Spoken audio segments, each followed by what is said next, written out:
तो hello student, welcome back to my YouTube channel. आज के वीडियो में हम लोग class 10th chapter height and distance का क्वेश्चन नंबर 9 करने वाले हैं और मैं गारंटी देता हूं कि मेरे पढ़ाने के बाद आपका एक भी क्वेश्चन इस चैप्टर से एग्जाम में नहीं छूटेगा। तो चलिए देखते हैं क्या क्वेश्चन में बोल रहा है। क्वेश्चन बोल रहा है कि the angle of elevation of the top of the building from the foot of the tower is 30 degree and the angle of elevation. चलिए इसको आज हम लोग क्वेश्चन को तोड़ तोड़ के पढ़ाते हैं। सबसे पहले क्या लिखा हुआ है, the angle of elevation of the top of the building from the foot of the tower is 30 degree.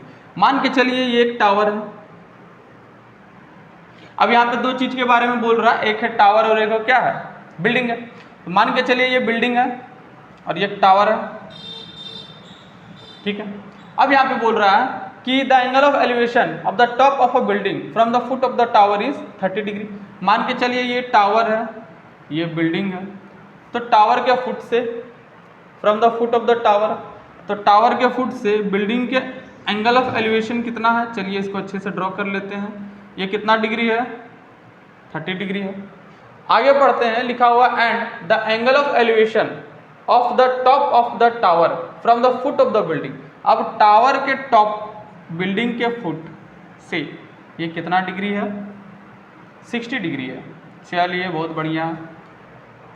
अब बोल रहा है if the tower is 50 metre high. अब बोल रहा है कि टावर का हाइट कितना है, 50 मीटर।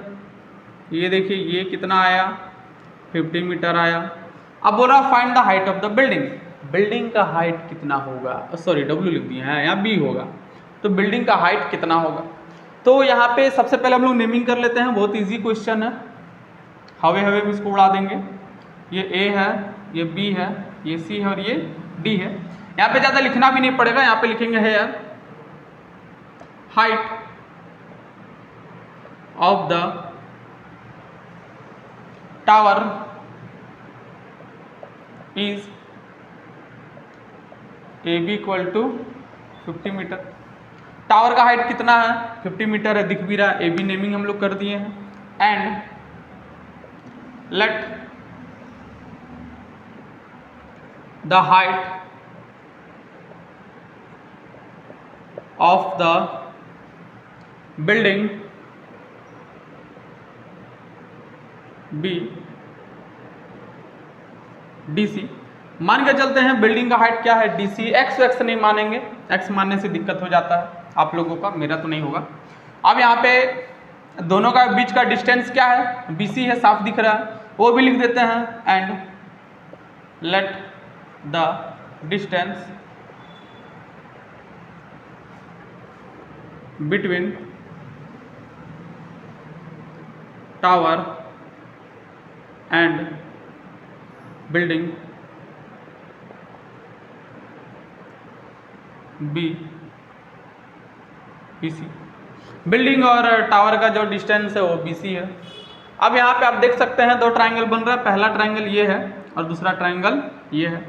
तो हम लोग एक काम करते हैं, ये जो ट्रायंगल है ए बी सी, इससे परपेंडिकुलर का मदद से हम लोग बेस निकाल लेते हैं और बेस का मदद से फिर इसका हाइट निकाल लेंगे। बहुत इजी क्वेश्चन है। यहाँ पे दिख रहा है कि दो ट्रायंगल है, दोनों का बेस सेम। हम पहले ही बता चुके हैं कि हम लोगों को वो पार्ट लेना है जो दोनों ट्रायंगल में क्या है, सेम है। तो यहाँ पे लिखेंगे, सबसे पहले ए बी सी लेते हैं, in triangle A B C. यहाँ पे देख सकते हैं परपेंडिकुलर दिया है, बेस निकालना है तो tan का थीटा का यूज होगा। अब यहाँ पे इसके लिए tan 60 हो जाएगा, क्या हो जाएगा, परपेंडिकुलर बाय बेस। अब देख सकते हैं परपेंडिकुलर यहाँ पे क्या है, √3 tan 60 का वैल्यू होता है। परपेंडिकुलर यहाँ पे 50 मीटर है, बेस BC हो जाएगा, तो BC हो जाएगा 50 मीटर बाय √3। ये हाइट, ये जो लेंथ है, डिस्टेंस है, वो कितना आया, 50√3। चलिए इसको इक्वेशन 1 मानते हैं, आगे सॉल्व करना पड़ेगा। लिखेंगे सेम अगेन इन ट्रायंगल, दूसरा ट्रायंगल लेंगे BCD। यहाँ पे क्या हो जाएगा, tan 30 इज इक्वल टू हो जाएगा परपेंडिकुलर बाय बेस। tan 30 का वैल्यू 1/√3 होता है। आप लोगों को ये सब याद करना होगा, नहीं याद कर पाएंगे तो मैं इसका भी ट्रिक बताया हूँ कि आप लोग sine cos tan cosec sec cot का 0, 30, 45, 60, 90 के एंगल पे क्या क्या वैल्यू होता है वो याद करने का तरीका बताया हूँ और निकालने का भी तरीका बताया हूँ। मैं आपको कमेंट बॉक्स में वो लिंक दे दूंगा, उसको भी आप जाके देख सकते हैं।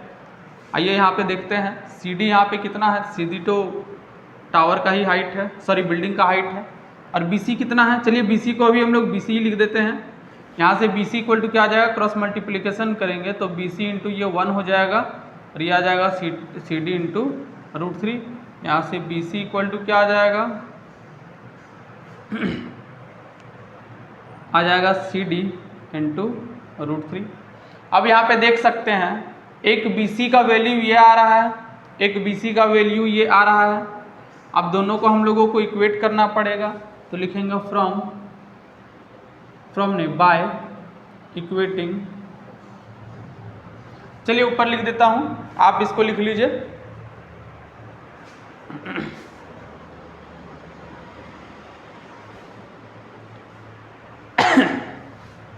मैं रफ कर देता हूं, आई होप आप लिख लिए होंगे।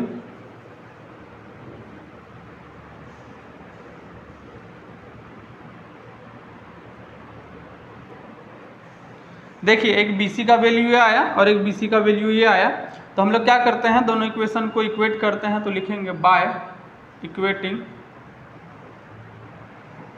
इक्वेशन 1 एंड 2, दोनों इक्वेशन को इक्वेट करते हैं तो ये आ जाएगा 50